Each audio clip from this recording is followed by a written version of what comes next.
السلام عليكم، كنتمنى انكم تكونوا بخير وعلى خير. في هذا الفيديو الجديد اللي غادي تكون تتمه ديال الفيديو الاول لدرس الموجات الميكانيكيه المتواليه لي اوند ميكانيك بروغريسيف. اولا اصدقائي، قبل ما نفتتحوا هذه الحصه بغيت نجبد معكم واحد الموضوع، وهو انني عارفه بلي الاغلبيه كتجي الفيزيك صعيبه، كيقول ما غاديش نجي فيها مزيان. انا كالتجربه ديالي انني كنت تلميذه بحالي بحالكم، غادي ننصحكم، غادي ان شاء الله نتجاوزوا جميع الصعوبات. فقط ثقوا بيا، ديروا هذاك الشيء اللي كنقول لكم، حاجه حفاظه حفاظه، حاجه فهامه فهامه. غادي نتغلبوا على جميع الصعاب، وغادي نبقاو خدامين اونصومبل جيسكا لا فان ديال هذا العام ان شاء الله. وان شاء الله غادي يكون غير الخير، وغادي تكون نقاط مزيانه في الفيزيك ان شاء الله، 19 20، لا في الفرد لا في الوطني، ويكون خير ان شاء الله. يلا بسم الله نبداو الحصه ديالنا على بركه الله. اول حاجه غادي نهضروا على السرعه، لا فيتيس. اول حاجه غادي نعرفوا التعريف ديال سرعه انتشار الموجه، définition de la vitesse. اذا السرعه هي واحد المسافة اللي قطعتها الموجة، التي تقطعها الموجة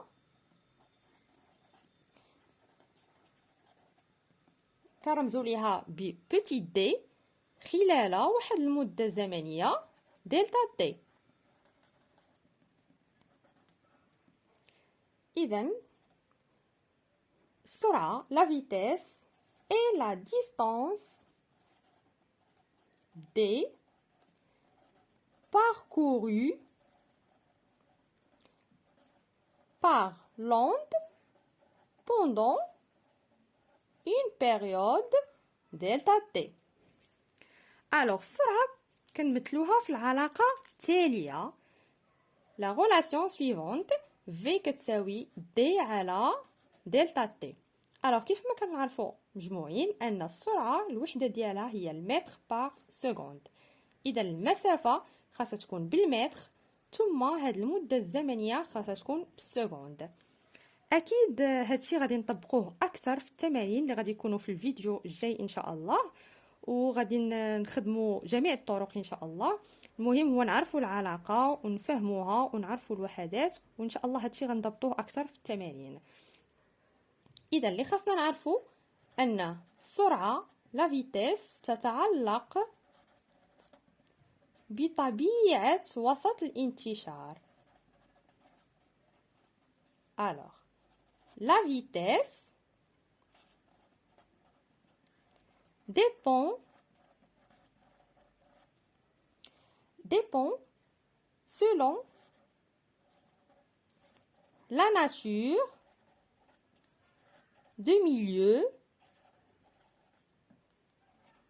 de propagation.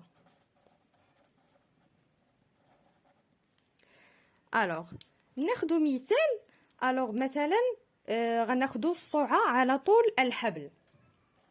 example غناخذوا على طول الحبل. اذا هنا كتولي عندنا علاقه اخرى، وهي ان السرعه لا فيتيس كتساوي جذر t لا راسين ديال t على نو.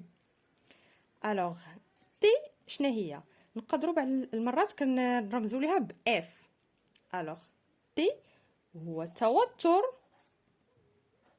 ديال الحبل اللي الوحده ديالو هي نيوتن. الوغ تي سي لا tension de la corde.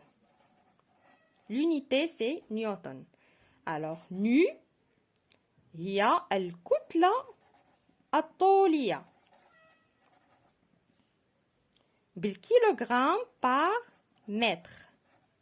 alors c'est la masse longitudinale. l'unité c'est kilogramme par mètre. alors شنو هي العلاقة ديال نو؟ alors نو راه كتساوي لينا m على l. الوغ اصلا من الاسم ديالها راه كتعبر لينا على العلاقه. الوغ قلنا بلي نو هي الكتله الطوليه، الوغ راها كتساوي الكتله على الطول. ام راه هي كتله ديال الحبل اللي الوحده ديالو هي الكيلوغرام، ثم ال راه هو طول الحبل اللي كيكون بالمتر. اذا حنا نو راه قلنا بالكيلوغرام بار متر. واش مفهوم؟ واضح؟ دابا غادي نعوضوا هاد العلاقه نو، غادي نعوضوها في السرعه. الوغ شنو غادي تعطينا؟ نخليوها هنا قدامنا باش نشوفوا العلاقه، او نكتبوها هنايا. الوغ قلنا بلي العلاقه ديال السرعه هي لا راسين ديال تي على نو، اي نو شحال كتساوي ام على ال. يلا غادي نعوضو نو في العلاقه ديال السرعه. الوغ في كتساوي جذر تي على نو راه هي ام على ال.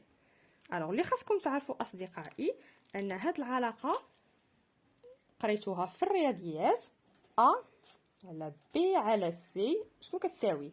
هي ا في المقلوب في سي على بي. هنا شنو اللي عندنا كيلعب الدور ديال ا؟ حنا عندنا تي على بي هي ام و سي هي ال.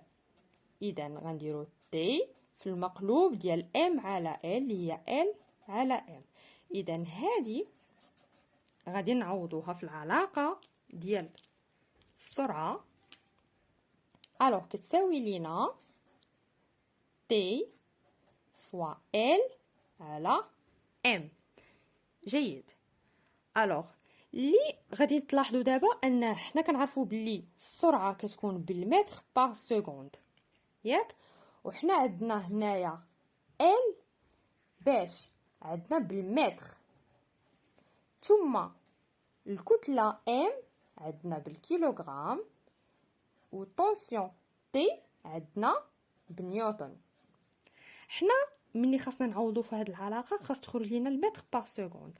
الوغ في هذه الحاله غادي نلعبوا غير بالوحدات، خاصنا نكونوا كنعرفوا حتى لي زونيتي، حقاش راه الا غلطنا في لي زونيتي غادي نغلطوا حتى في التعويض اكيد. هذاكشي علاش خاصنا نردوا البال. دابا غادي نجيو ناخذوا غير لي زونيتي باش نوصلوا المتر على السكوند. الوغ حنا بغينا نوصلوا المتر على السكوند، غناخذوا داكشي اللي عندنا وسط لا راسين. شنو قلنا؟ نيوتن فوا المتر على الكيلوغرام.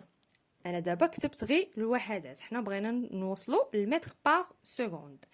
مزيان. اذا اللي خاصكم تعرفوا ان نيوتن على الكيلوغرام كتساوي المتر على سكوند او كاري. بمعنى غادي ناخذوا هاد نيوتن على الكيلوغرام وغنعوضوها بالمتر على سكوند او كاري. الوغ شنو غادي تولي لينا؟ كتساوي متر على سكوند او كاري فوا شنو بقى لينا؟ فوا المتر، تساوي المتر في المتر، المتر او كاري، ولتحت غيبقى لينا السكوند او كاري. الوغ هذه حتى هي علاقه في الرياضيات، ا او كاري على بي او كاري راه هي ا على بي الكل او كاري، لو تو او كاري. اذا غنعوضوها في هذه العلاقه، ام او كاري على سكوند او كاري هي المتر على سكوند لو تو او كاري. جيد. اذا كيف ما كتعرفوا هذا جذر كاري، جذر مربع. الوغ غتمشي المربع مع الاو كاري، اشنو غتبقى لينا؟ المتر على سكوند. وحنا توصلنا للوحده ديال السرعه. جيد. دابا غادي نمشيو لواحد العلاقه اخرى، وهي العلاقه بين سرعه الصوت ودرجة الحرارة. Alors la relation entre la vitesse du son et la température. الوغ عندنا واحد لا غولاسيون سويفونت اللي خاصنا حتى هي نكونوا عارفينها، وهي في كتساوي ك في جذر تيتا. الوغ في هي لا فيتيس كتكون بالمتر بار سكوند. هاد ك هي واحد الثابته اللي كتساوي لينا في اغلب الاحيان 19.7. تيتا راه هي لا طومبيراتور، درجه الحراره اللي خاصها تكون لينا بالكلفن.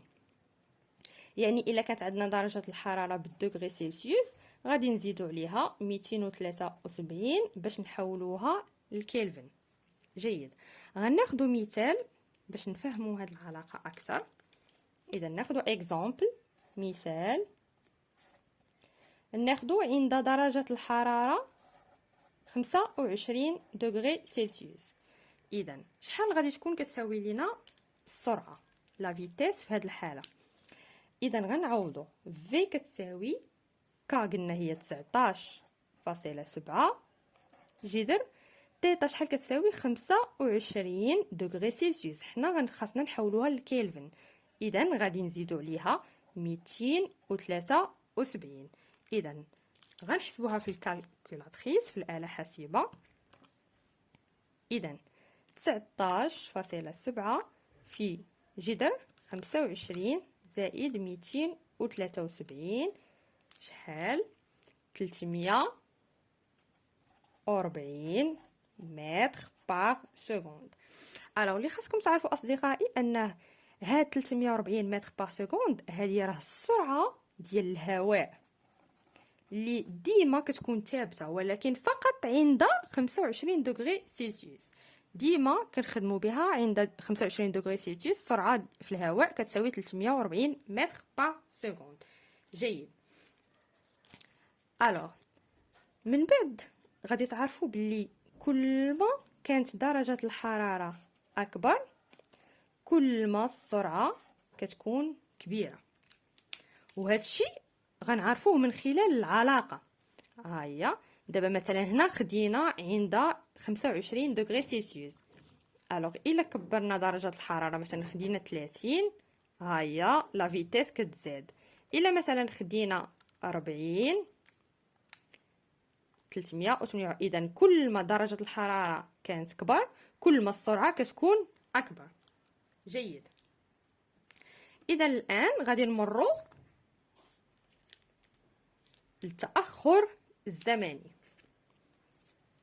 التاخر الزمني اللي كنرمزوا ليه بالطو سي لو روتار temporaire، اولا نقدروا نقولوا ليه بيريوديك. يلا اول حاجه خاصنا نعرفوا شنو كيعني تعريف التاخر الزمني. تعريف ديال التاخر الزمني لو روتار temporaire. اذا هاد التاخر الزمني هو واحد المده الزمنيه لازمه لمرور باش تدوز لينا واحد الموجه من واحد النقطه اس، هاد النقطه اس اللي هي لا سورس المنبع، الى واحد النقطه اخرى نعتبروها ام. ياك؟ alors le retard temporaire c'est la durée périodique nécessaire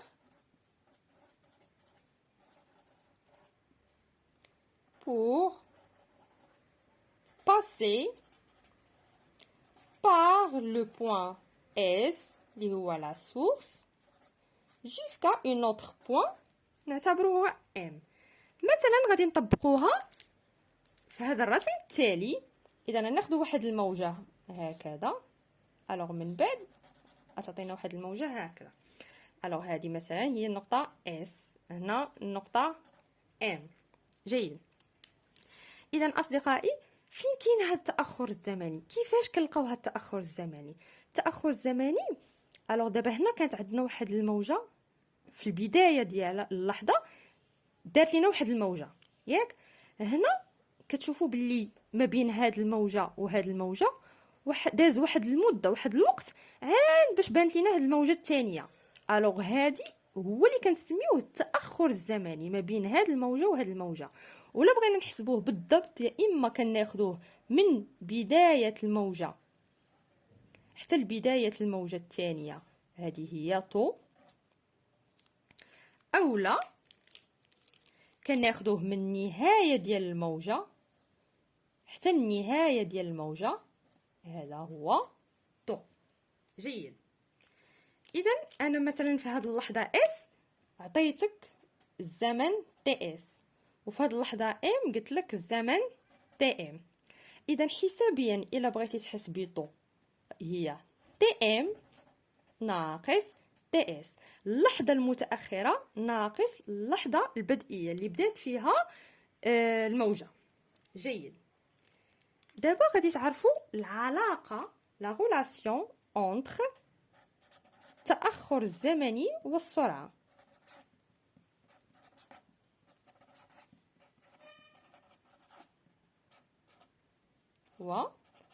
والسرعه.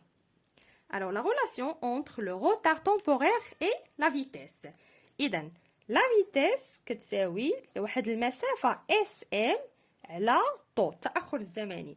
هاد SM هي المسافة ما بين S و M، و طو هو هاد التأخر الزمني اللي كنحسبوه. و لا فيتيس راه بطبيعة الحال كتكون بالمتر بار سكوند. هاد المسافة كتكون بالمتر ثم طو كتكون بالسكوند. جيد.